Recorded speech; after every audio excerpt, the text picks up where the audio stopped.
Welcome to day 9 of 40 Days with Jesus. Today we're looking at John chapter 5 where Jesus heals somebody on the Sabbath and the Pharisees get angry.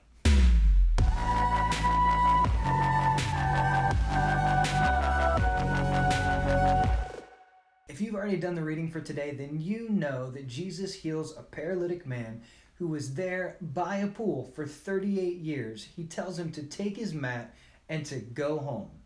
This would normally be awesome because he does it on Saturday when you're not supposed to work.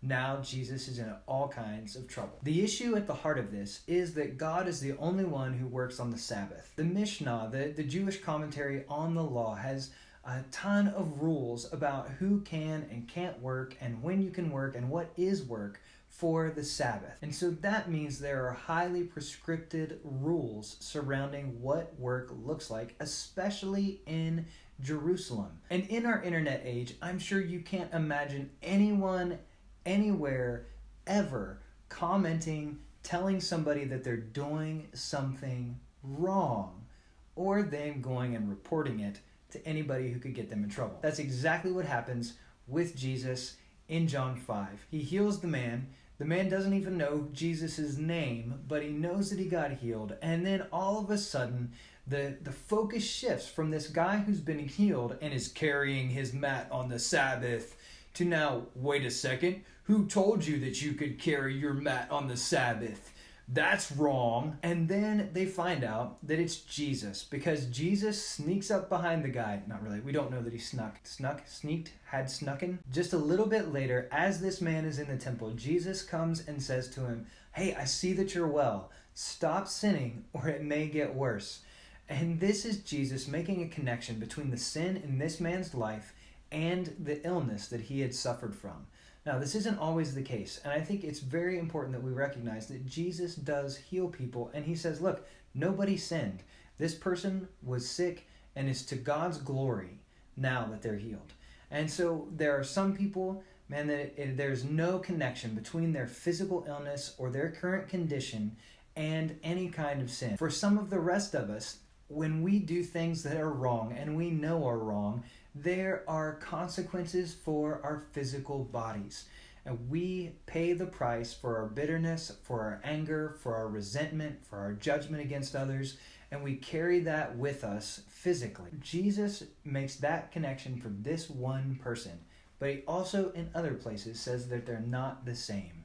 And so what I think is important for us as believers, for those who are going to be praying for the sick, man, whether it's in a small group Bible study, one-on-one, or you're a part of a ministry team for your church, when you pray for the sick, make sure you don't blame them in the moment. Jesus has the wisdom and the insight to know that, and I think we should embrace enough humility to recognize that maybe we don't always know the root cause of somebody's illness. If you feel like the Holy Spirit is revealing that to you in a moment, then I would encourage you to pray for them and to pray for that issue without specifically condemning the person in front of you. Let's pray for the sick, let's see them get well, but let's not heap condemnation on them in the process. When Jesus is finally confronted by the Pharisees, the heart of the issue for them is that he has healed somebody on the Sabbath.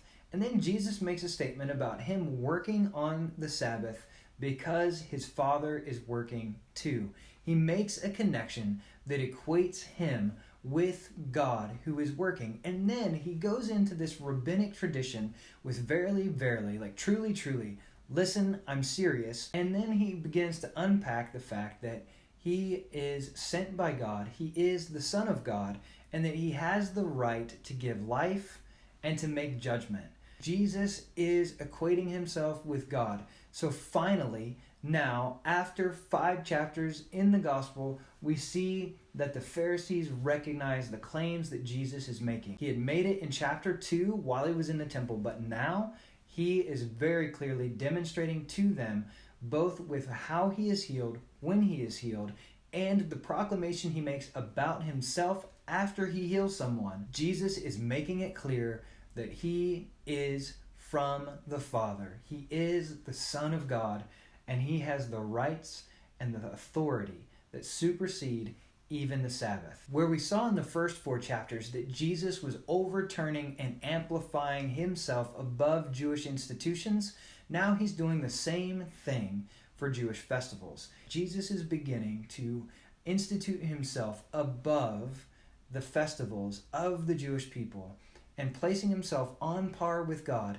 Now the Pharisees are ready to kill him. In verse 25, Jesus says, "Very truly I tell you, the time is coming and has now come where the dead will hear the voice of the Son of God, and those who hear will live." What does it look like for you to begin to embrace the life of God, to choose Jesus' life over your own life? For followers of Jesus, eternal life starts now. Jesus has come, he has lived, he has died, and he has risen. And because of that, because of his resurrection, we now can walk in a newness of life that wasn't possible under the old covenant.